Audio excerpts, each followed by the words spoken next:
الرحيم هل أتى على الإنسان حين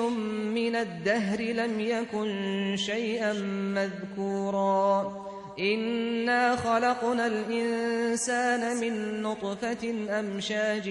نبتليه فجعلناه سميعا بصيرا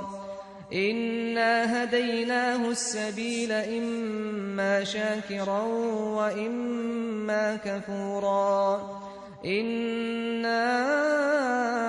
أعتدنا للكافرين سلاسل وأغلالا وسعيرا إن الأبرار يشربون من كأس كان مزاجها كافورا عينا يشرب بها عباد الله يفجرونها تفجيرا يوفون بالنذر ويخافون يوما كان شره مستطيرا ويطعمون الطعام على حبه مسكينا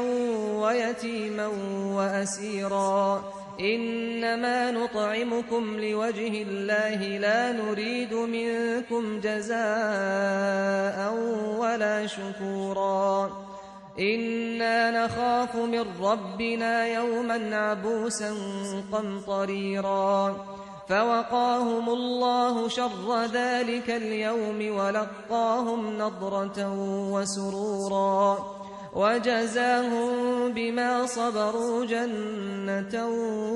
وحريرا متكئين فيها على الأرائك لا يرون فيها شمسا ولا زمهريرا ودانية عليهم ظلالها وذللت قطوفها تذليلا ويطاف عليهم بآنية من فضة وأكواب كانت قوارير من فضة قدروها تقديرا